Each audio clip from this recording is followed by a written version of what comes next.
You're watching Rose Squad Reviews, and today is going to be another anime review. Sparkles everywhere, confetti. Okay, today we're going to be reviewing www.wagnaria exclamation point times 3. Just to make something clear, there's actually kind of two anime that are by the name Wagnaria, and I'm going to differentiate which one I am and I'm not doing.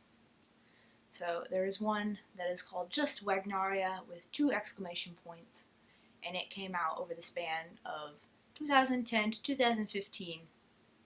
And that is the one I am not doing. The one I am doing actually came out in the fall of 2016 and is titled www.wagnaria with 3 exclamation points. And that's kind of a mouthful to say. As far as I could tell, there wasn't really any similarities between the two other than the fact that they are based at the same restaurant chain. Like, not the actual same restaurant, but like the same chain in general. And then there's like a tiny little Easter egg scene at the very beginning of www.wagnaria. As I mentioned before, that's a really big mouthful for me to say, so I'm just going to refer to it as Wagnaria, now that we've established which one we're doing. So as previously mentioned, this anime is based, or rather more set, at this restaurant chain called Wagnaria.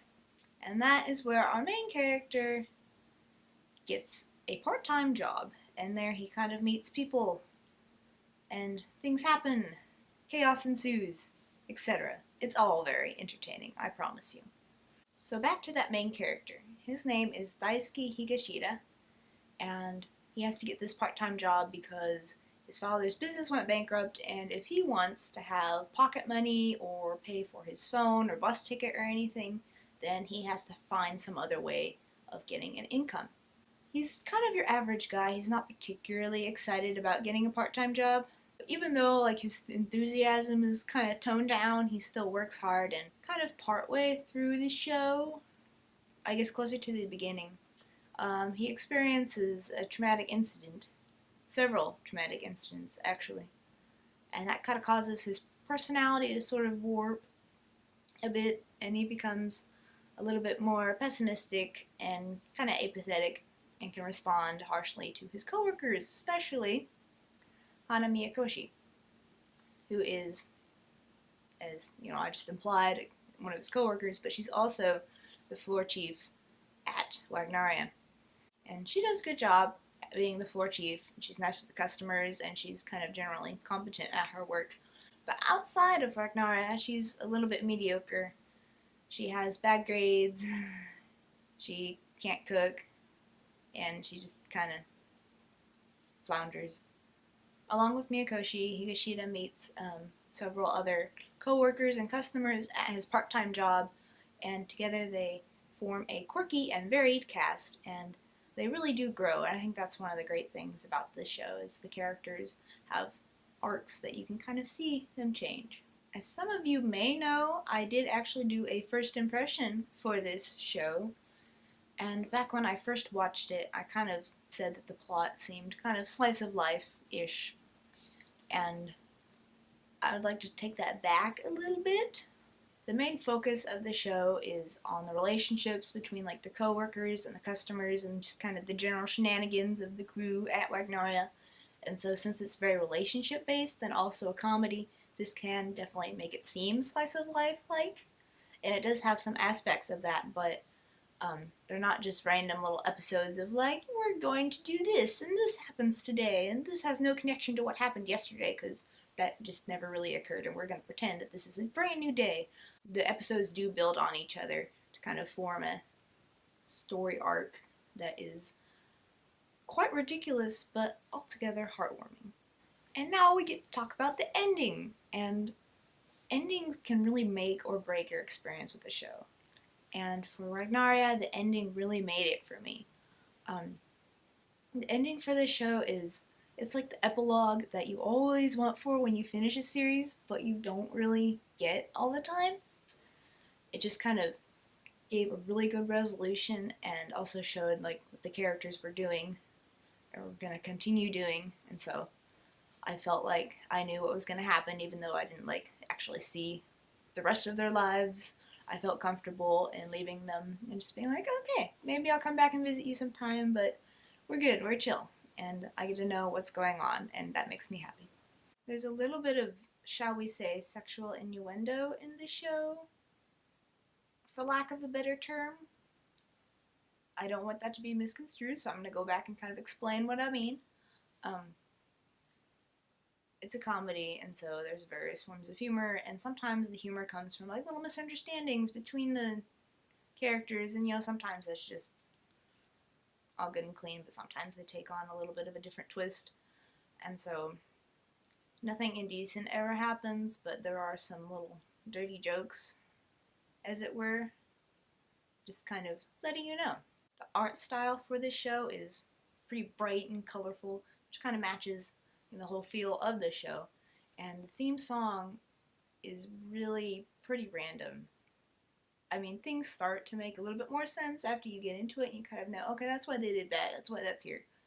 But if you like being slightly confused but thoroughly entertained, I would definitely encourage you to watch the theme song, if not the entire show, just for your reactions entirely. It's funny. So here's where it gets confusing.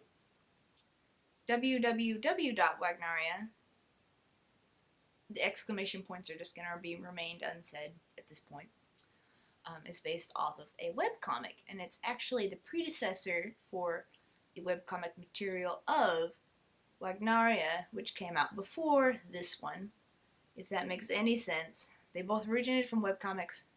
However, even though www.wagnaria came out in the anime version after just Wagnaria, its webcomic was kind of the inspiration and predecessor for Wagnaria.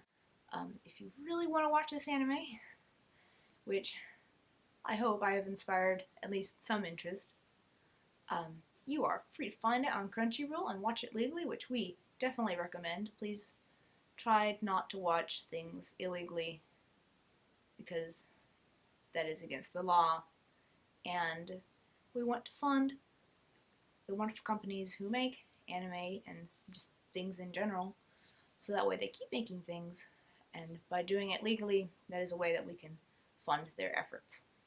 Here's a few final thoughts, as it were. I did give this anime a rating of 3 out of 5 stars. And I really liked the ending, as I've said before, and that did make the show for me. Because if the ending had not been what it was, and if it had potentially been worse than it was, then I probably would have given this anime somewhere in the 2.5 area of ratingness. I just wasn't too spectacularly amazed by it. When I was watching it, it was funny, but it wasn't like wonderful. But the ending really did pull everything together and made me glad that I watched it. Because there were moments when I'm like, why am I watching this? This is stupid. Because it does get kind of dumb at some points. But this is just kind of part of the comedy. Speaking of comedy, here's a few recommendations for anime that you might want to look into, if this seems up your alley. We have 1, Devil is a Part-Timer, and 2, Kaichou Maid-sama, or The President is a Maid. We have done reviews for both of these. I'm currently working on a video review for Devil is a Part-Timer. We'll see how that happens, because that's been in the makings for about 4 months or so. But you don't have to wait until like the video's out to read the reviews, because we have them on our blog, which will be in the box below, with links and jazz, also connecting you to the review for this review, because we have written in the video and we just kind of link them together for easy access. So that's all I have for you today. I'll see you next time.